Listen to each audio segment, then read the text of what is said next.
Hello friends and welcome back to my channel. जैसा कि आप जानते हैं कि देश भर में सिलेंडर की कितनी कमी हमें नज़र आ रही है। अब ऐसे में इंडिया में एलपीजी इंपोर्ट्स को लेकर भी काफ़ी सारी खबरें सामने आई है। दोस्तों आइए जानते हैं पूरी अपडेट्स के बारे में। हमारे साथ वीडियो के अंत तक बने रहे और ऐसी तमाम अपडेट्स के लिए चैनल को जल्दी से सब्सक्राइब कर लीजिए। पश्चिम एशिया में जारी संघर्ष के बीच भारत के लिए एलपीजी की किल्लत चिंता का विषय बन चुकी है। इसे देखते हुए भारत ने एलपीजी सोर्सिंग में डाइवर्सिफिकेशन की रणनीति अपनाई है। पहले उसका 100% एलपीजी इंपोर्ट्स पश्चिम एशिया से होता था। धीरे धीरे अब इसमें अमेरिकी की हिस्सेदारी भी बढ़ गई है।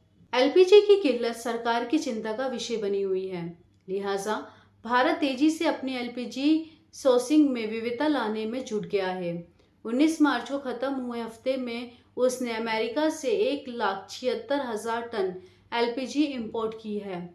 ऐसा इसलिए हो सक रहा है क्योंकि पश्चिम एशिया में आई रुकावटों के कारण एनर्जी सप्लाई चेन में रणनीति बदलाव करना जरूरी हो गया है।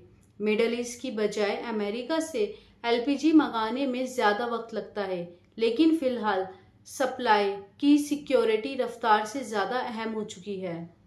इस हफ्ते के दौरान भारत का कुल एलपीजी आयात घटकर 2,65,000 टन रह गया। ये मार्च की शुरुआत में 3,22,000 टन था।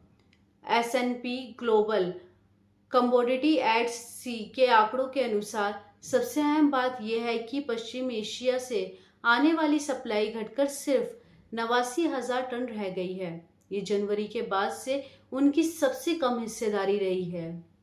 ये पिछले हफ्ते की तुलना में एक बड़ा बदलाव है, जब भारत का 100% एलपीजी इंपोर्ट पश्चिम एशिया से हुआ करता था। इस कमी को पूरा करने के लिए वैकल्पिक सप्लाई तेजी से बढ़ी। इसमें मुख्य भूमिका अमेरिका ने निभाई है। उसने पश्चिम एशिया के अलावा अन्य स्रोतों से होने वाले कुल 1,76,000 टन आयात की पूरी सप्लाई की है। अब उम्मीद है कि भारतीय तेल मार्केटिंग कंपनियां 2026 में अमेरिका से लगभग 22 लाख टन एलपीजी आयात करेगी। ये लंबी अवधि की विविधतापूर्ण रणनीति का संकेत भी है। ये बदलाव ऐसे समय में आया है जब हार्मुज़ स्ट्रेट में ईरान से जुड़े तनाव के कारण एनर्जी सप्लाई की पारंपरिक मार्ग बाधित हो गए हैं। अधिकारियों ने एलपीजी की उपलब्धता को काफी चिंताजनक बताया है। इसके चलते रूस और जापान सहित कई अलग अलग भौगोलिक क्षेत्रों से सप्लाई सुनिश्चित करने का प्रयास किया जा रहा है। कुल एलपीजी मांग का लगभग 60% हिस्सा आयात किया जाता है। इस आयात का लगभग 90% हिस्सा पारंपरिक रूप से पश्चिम एशिया से आता है। वैसे तो अमेरिका से होने वाली सप्लाई डाइवर्सिफिकेशन देती है, लेकिन इसके साथ कुछ लॉजिस्टिक परिवहन संबंधी चुनौतियां भी जुड़ी हुई है। पश्चिम एशिया से शिपमेंट 7 से 8 दिन का सफर, अमेरिका से शिपमेंट में लगभग 45 दिन का सफर है। रूस जापान से 35 से 40 दिन का सफर। लंबा समय लगने के बावजूद अब सप्लाई की सुरक्षा की रफ्तार से ज्यादा प्राथमिकता दी जा रही है।